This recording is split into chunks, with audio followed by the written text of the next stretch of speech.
Welcome to the Experience Gap, the insight shop to the rescue, where we turn customer nightmares into teachable moments for businesses. Each week, we bring you real stories of service breakdowns, highlight the moments that matter, and equip businesses with strategies to delight their customers.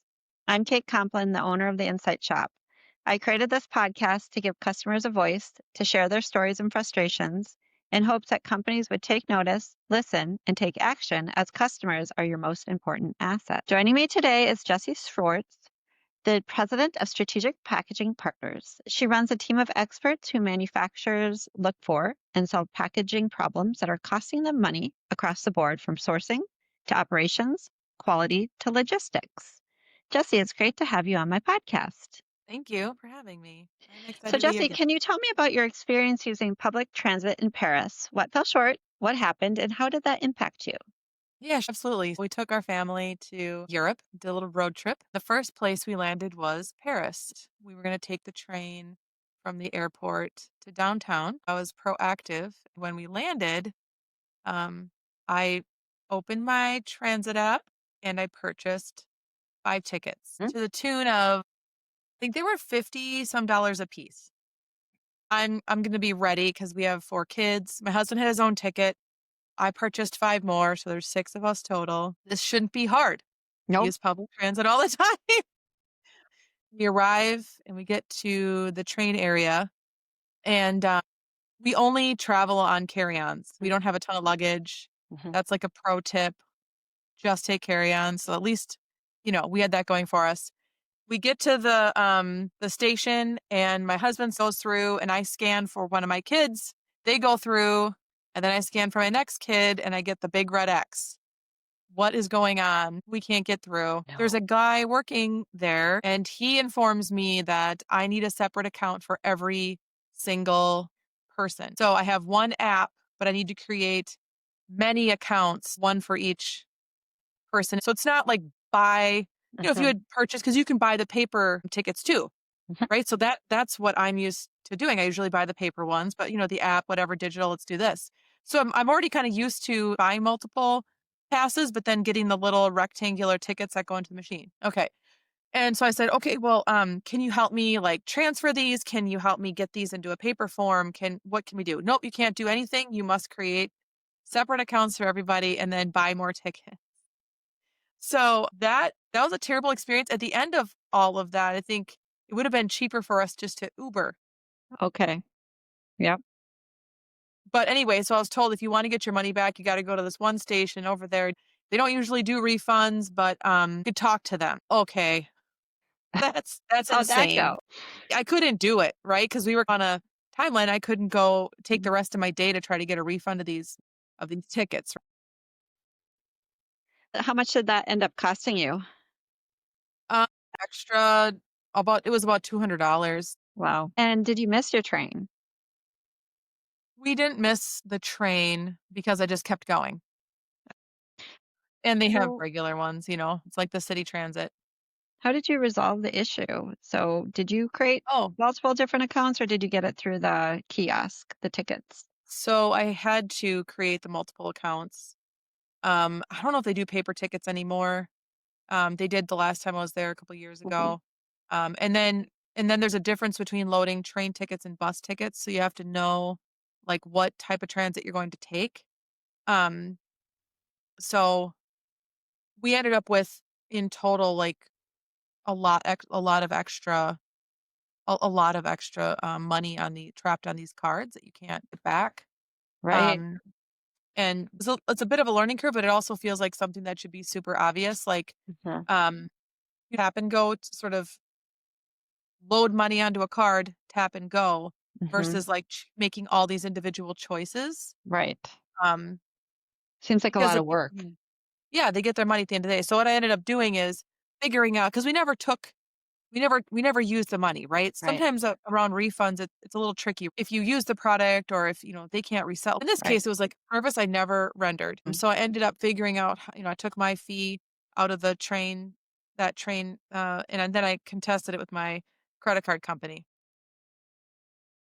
It's like a 90-day waiting period. I So I, see. th- I started the claim, then they asked for um, information, and then I had to submit my account number and all the things.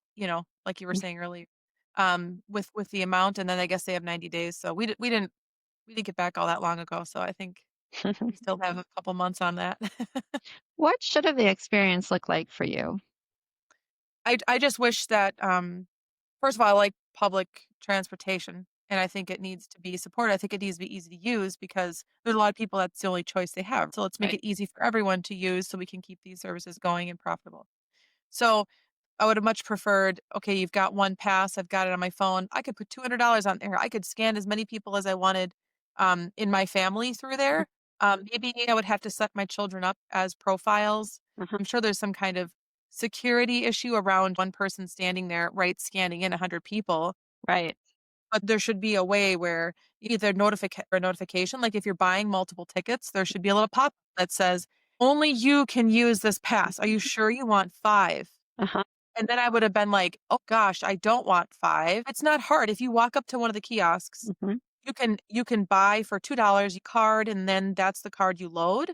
Okay. And so it wasn't an impossible process to do or even Mhm. very time consuming, but it should have notified me that I was about to purchase a gajillion train passes only for me, That's right. That seems like that should have been a red flag within the app for sure. right? And then how about the rest of your experience as you were kind of leaving Paris or going around Paris? How did the transportation experience sort of evolve from Paris? We were there for just 2 days because then we continued on. I've been to Paris a number of times. I think there's a level of patience you have to give some grace to all the things around you. If you Mm, haven't been there a number of times and things aren't familiar. We did end up using a lot of Uber services mhm, just because it just fit with our timeline better, and it was like pick you up where you are sort of mhm, thing, and honestly, it wasn't that much more. I'd say that the convenience factor and I guess a safety potentially too factor, mhm, especially we went at night, they have the Eiffel Tower lit up, it kinda glitters, which is kinda cool. Sometimes it's just easier to get an Uber, they drop you off right where you wanna go versus down the street, mhm. so definitely next time, I would take the train, I think, down to downtown. It was a decent chunk of time, and it's like a straight away, you don't have to worry Uh-huh. about traffic. But then downtown, I wouldn't use public transit very much. Well, so I'll leave you with this. According to IDFM, there are only a few specific cases for refunds, which are punctuality of certain lines or major strikes. Single-use tickets or occasional travel tickets are not eligible, which most tourists are going to have single-use tickets. This can make it difficult for tourists to get a refund, as many tourists are purchasing single-day passes to various countries and cities. Right. Ticket offices do not issue requests or refunds, but a request for a refund can be made by logging into your account. There is nowhere to go for that. I tried. I believe you. User confusion, which is exactly what you talked about, Jesse, is often created around buying tickets for minors or multiple travelers, There getting you go. refunds or compensation, as only those with a Connect account can do so, where tourists may not know this or find account setup to be burdensome for all those people. The no request at ticket offices means if a user visits the counter expecting help, they will be turned away. So I know you didn't try to get help because you're on a schedule, but it seems had you, you would have been turned away.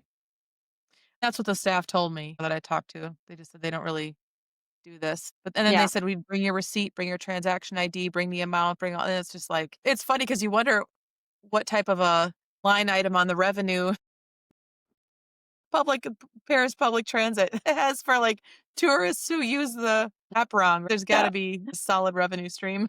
absolutely. And it sounds like, too, a lot of the effort, right, is put back on you as Yeah, the traveler absolutely. who's new to the country. Even if you've been there before, it's not a familiar territory like your own hometown or the United States. There's a lot of Right. nuances. And then to be put on extra effort while you're on vacation trying to have a good time is can be very stressful. Yeah, or scheduled, and you don't have time to it's just annoying. They also found that multiple family purchases are complex as they often require separate accounts and can lead to failed purchases. Yes, I agree.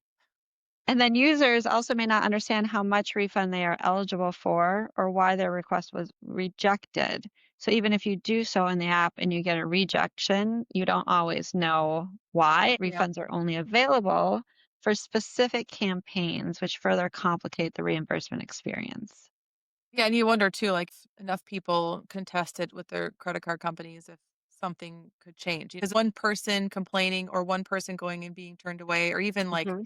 2 or 3 a day probably won't create anything significant, but you get enough people contesting thousands, tens of thousands, whatever, of dollars or euros in charges, maybe something will change.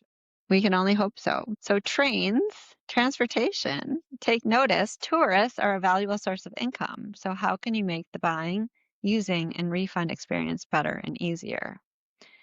So, thank you, Jesse, for sharing your story about your European transportation experience with us.